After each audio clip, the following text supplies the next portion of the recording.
আজ সকাল থেকে ইচ্ছা করছিল বোনের বাড়িতে যাওয়ার, তো ওকে ফোন করলাম। ও বললো চলে আয়, যদিও আমি কাজেই গিয়েছি।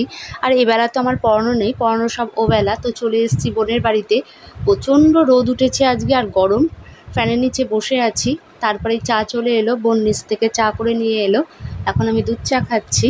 তারপরে আমার কিছু ঠান্ডা খেতে ইচ্ছা করছিল, মানে চাটা গরমের মধ্যে গরম জিনিসটা আমার ঠিক ভাল লাগছিল না। তো ফ্রিজে দেখলাম কি ঠান্ডা আছে, ফ্রিজটা খুলে দেখলাম ঠান্ডা কিছুই নেই, সমস্ত মানে ফ্রিজটা ভর্তি মিষ্টিতে ভরা। তো বোন বললো যে মিষ্টি খা। আমার মিষ্টি খেতে একদম ইচ্ছা করছিল না, গা গুলাচ্ছিল। তখন দেখছি ফ্রিজে টক দই আছে। বোন বললো দাঁড়া, একটা কিছু তোকে বানিয়ে দিচ্ছি। ছাদে চলে এলাম, ও ছাদে এসছে। ও ছাদে, তিনতলার ছাদে ঠাকুরঘর আছে, ঠাকুরঘরটাও মুছছে বোন। আমি ছাদে এসে গাছপালাগুলো দেখছি, অনেক সুন্দর সুন্দর গাছ, ফুল গাছ আছে, সেগুলো ঘুরে ফিরে দেখছি। কিন্তু দাঁড়াতে পারলাম না, এত বীভৎস রোদ আর গরম লাগছে। তো আমি আবার নিচে চলে এলাম। বোনেরও ঠাকুরঘর মোছা হয়ে গেছে। তো নিচে এসে বলেছিলাম যে টক দই দিয়ে কী বানিয়ে দেবে। তো এখনও টক দই দিয়ে তারপরে কিশমিশ কাজু বাদাম দিয়ে কী যেন বানিয়ে দিল। নামটা বললো, কিন্তু নামটা আমার অতটা মনে নেই।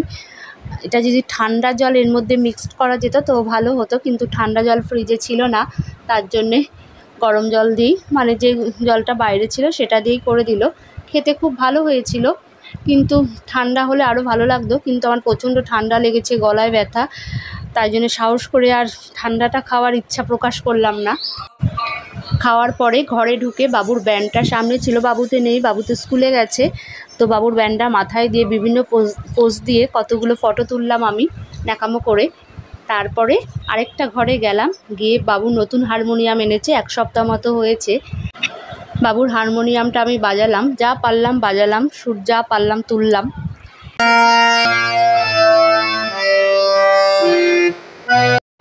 গান হয়ে গেছে, খাওয়াও হয়ে গেছে, এবার বাড়ি ফেরার পালা। অনেকটা টাইম হয়ে গেছে, অনেকক্ষণ এসেছি, এবার বাড়িতে ফিরবো।